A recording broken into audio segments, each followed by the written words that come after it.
in talking about the nerves, we have already talked about the general structure of a nerve and the idea of the main nerve body and the extended axon, and how within a nerve we're actually going to see something created called a resting membrane potential, which is actually not completely passive, right? Sounds like resting would be passive, but this is actually the result of a sodium-potassium pump, which is going to use energy to pump so positively charged sodiums out of the cell while it's pumping positively charged potassium ions in. But because we're pumping 3 sodiums out for every 2 potassiums in, we do actually create a net negative charge inside of the neuron. This is going to be maintained throughout. This is kind of the normal state of the cell. And what happens is that if we want to send a signal, we'll actually disrupt this normal state. And so what we looked at next is how a stimulus can disrupt the resting potential. Keep in mind that stimulus can be an external stimulus or an internal stimulus. And so that can be the stimulus of light, can be the stimulus of sound, it can be the stimulus of a chemical that you taste, a chemical that you smell, it can be a touch, it can be a temperature, it can be pain. We have all sorts of different receptors that are able to sense stimuli, including internal receptors, to be able to tell how much sugar is in the blood, to be able to tell how much water is in the blood, to be able to sense the internal conditions. And then once a stimulus has been received, we're actually going to send that signal across the length of the nerve cell. And what that means is that we actually disrupt the negative charge, and we actually become more positive. And each time that happens, it will actually jump across each myelin sheath and send the signal or propagate the signal a lot faster. And that's how nerves are able to send the signals very quickly, is because we have a mechanism already in place. We've already created a negative charge. All we have to do is disrupt it. The charge is ready to be disrupted. And then we're able to actually skip or salutary response of speeding that reaction up. However, what happens when we reach the end of the nerve? So we've traveled along the length of the axon, we've reached the end of the nerve. Well, that nerve is going to synapse with other cells. And synapse is a word that describes a small space between the nerve and the next cell. So it's not a direct contact, it's actually a very small junction. The other cells that it might synapse with, it might synapse with another neuron. You can see that here in this picture where we're continuing to send the signal. It might synapse with a muscle. We've already examined the fact that a neuron will synapse with a muscle in order to control the contraction of the muscle. However, it might also synapse with a gland. A gland is able to produce hormones in response. So when there is a fight or flight response, the body is actually going to release some neurotransmitters as well as release some hormones.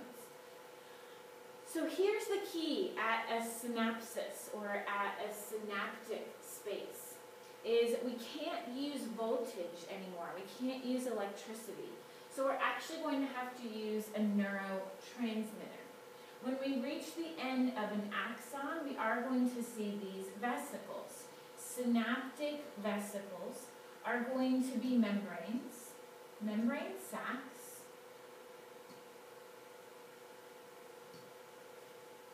you do not want to shut down the computer, membrane sacs that contain different types of neurotransmitters. And we'll look at all the different types. We'll look at several different neurotransmitters in just a moment. But a neurotransmitter is going to be a chemical that is released from a neuron. And this chemical is going to have some sort of action next. So it's going to cause some sort of effect. It might have an effect on another neuron, on a muscle, or on a gland. But it's going to basically propagate or transduce this signal that the neuron has been sending. It's going to continue sending a signal. It will bind to a receptor. Now this picture shows it binding to a ligand-gated ion channel because two neurons are actually synapsing. So what it's doing is it's continuing the signal in the next neuron. It's actually going to disrupt the resting membrane potential here because we can actually see the sodium and the potassium diffusing across this ligand-gated channel. So it will bind to some sort of receptor. Keep in mind specificity, of course, will be important. And when it binds to that receptor, it will have some sort of effect. Now that receptor could be a channel, but it could also be something like a G protein. So if it's the end of the neuron and it's going to have an effect on a muscle or a gland, it might be a very different type of receptor where we have a secondary messenger on the inside and we start affecting protein synthesis or one of those mechanisms. And the main idea is that at the end of a nerve, the signal doesn't stop. It just has to be processed into some sort of chemical signal. And so when that chemical signal, when the neurotransmitter binds to the receptor, it's really divided into two different effects. So keep in mind what the nervous system is supposed to do is sense, signal, possibly integrate or process that signal, but then have some sort of effect. An excitatory effect is going to increase some sort of action. So when we look at a muscle, acetylcholine is actually going to stimulate release of calcium. So acetylcholine is a neurotransmitter, and when acetylcholine binds to the receptor on a muscle cell, it will stimulate the sarcoplasmic reticulum to release calcium ions. However, some neurotransmitters are actually going to have an inhibitory effect. So they're going to stop an action. And the most common example that we will look at real briefly is something called GABA. And GABA is actually going to stop a signaling pathway. One of the unique things about neurotransmitters is neurotransmitters can have a large number of effects depending on the target cell.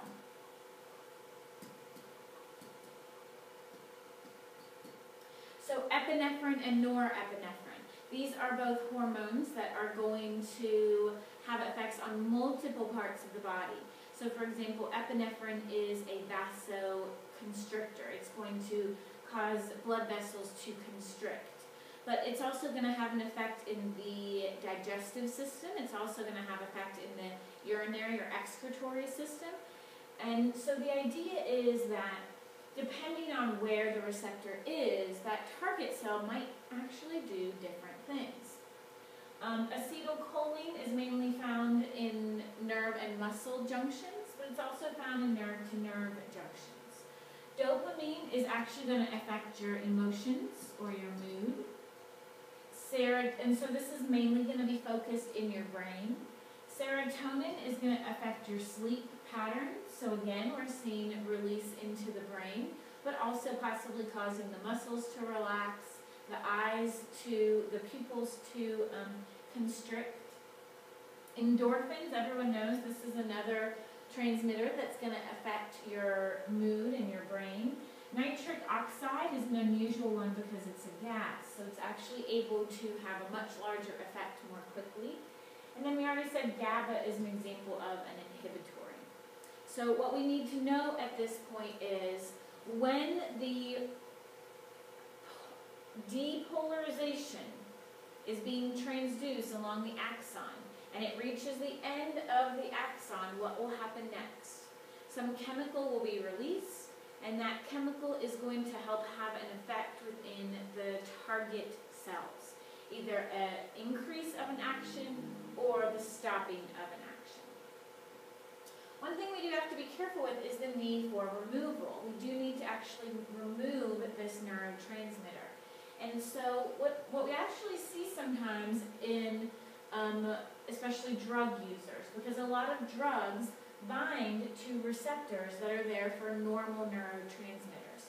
So a lot of drugs are going to be competitive molecules, not competitive inhibitors necessarily, but just competitive. They're going to compete for the spot on that receptor. And they might bind to a receptor that makes you feel good. They might bind to a receptor that decreases your stress.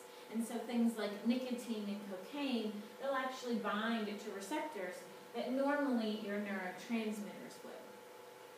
What happens is that if we have a really high amount of a neurotransmitter or we don't remove it, we'll see one of two things. Either habituation, which is where the receptors have a decreased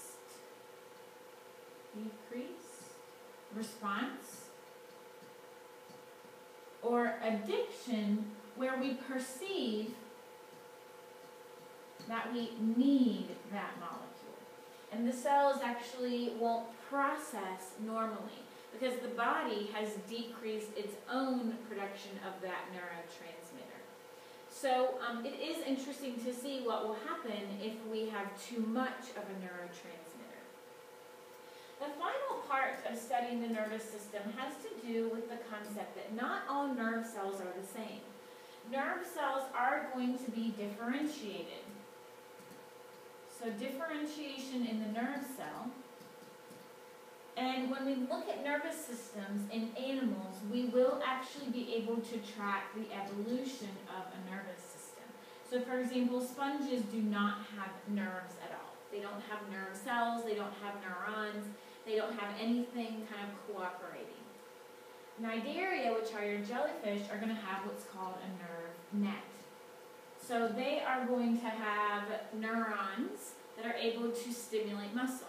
So when you think of a jellyfish and you think of it being able to move through the water, it's not able to sense, so it doesn't have eyes, it can't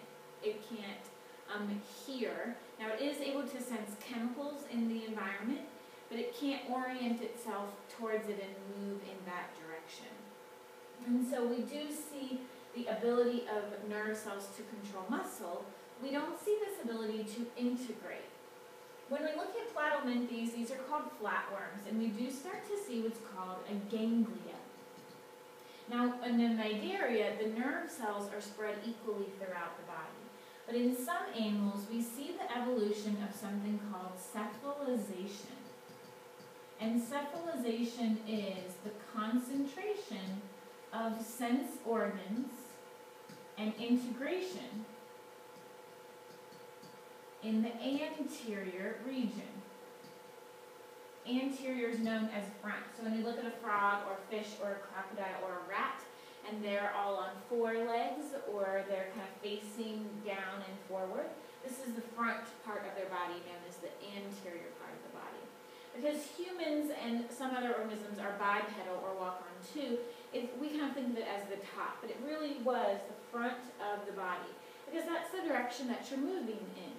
And so the ability to receive sense signals from the environment you're moving into, and the ability of those neurons to be concentrated in one area is actually going to help process a lot more. Now, the hindbrain is kind of what's known as one of the most ancestral states of the brain. So it is kind of this idea of the ganglia, and it's going to have to do with reflexes. So if you put your hand on something hot, you'll pull it back without even thinking. But if I ask you to raise your right hand so that your elbow is still bent at a 90-degree angle, your brain actually has to process that a little bit. And so the forebrain is really where we're going to see a lot of processing. The midbrain is really just a connection between the hind and the forebrain. We will see in mammals the idea of the cerebrum, and we'll see a lot more differentiation. So the ability to process language, the ability to control movement. We are going to see that divided into certain regions of the brain.